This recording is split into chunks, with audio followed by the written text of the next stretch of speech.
Have you ever felt the tug of compassion in your heart when you see someone in need? It's a feeling that calls us to action, urging us to care for others in their moments of suffering. But how do we cultivate this heart of compassion? Is it something that comes naturally, or is it something we must intentionally develop? The answer lies in the example of Jesus Christ. Throughout his life, he demonstrated boundless compassion for those around him, whether healing the sick, comforting the brokenhearted, or offering forgiveness to the sinner. In Matthew 9 verse 36, we read, "When he saw the crowds, he had compassion on them, because they were harassed and helpless, like sheep without a shepherd."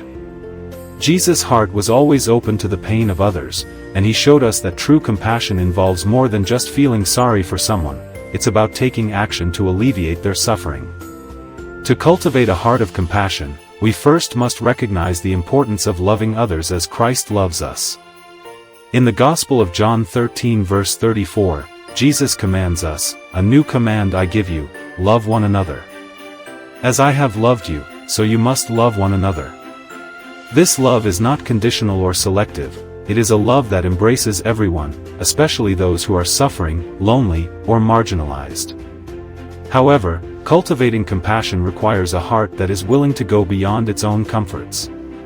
It means choosing to see the humanity in every person, no matter their situation. It means learning to see with the eyes of Christ, understanding that each person has inherent dignity, and recognizing their struggles as valid. In Romans 12 verse 15, St. Paul encourages us, "Rejoice with those who rejoice, mourn with those who mourn." Compassion is about entering into the pain and joy of others, walking alongside them, and sharing in their experiences.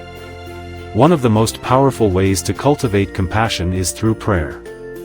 As we bring our hearts before God, asking Him to soften them, He will fill us with His love for others. Prayer is a way to connect with God's heart and allow His love to flow through us. In 1 John 4 verse 19, we are reminded, "We love because He first loved us." Our ability to show compassion is rooted in God's love for us, and when we remain in close communion with Him, His love becomes our source of strength. Another essential aspect of developing a compassionate heart is practicing empathy. This means actively listening to others, understanding their feelings, and offering our presence without judgment.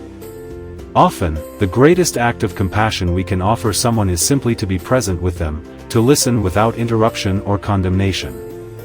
Jesus himself showed deep empathy for those he encountered. In the story of the woman caught in adultery, John 8 verses 1 to 11, he didn't condemn her. Instead, he listened to her, extended mercy, and gave her a new chance at life. Finally, compassion requires action. It's not enough to feel pity for others, we must respond in tangible ways. Whether it's offering a kind word, volunteering our time, or providing for someone's needs, the Lord calls us to put our faith into practice through acts of love.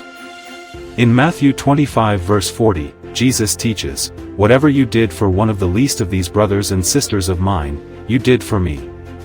Every act of kindness we perform for others is a direct act of service to God Himself. Cultivating a heart of compassion is not always easy. It requires humility, sacrifice, and vulnerability.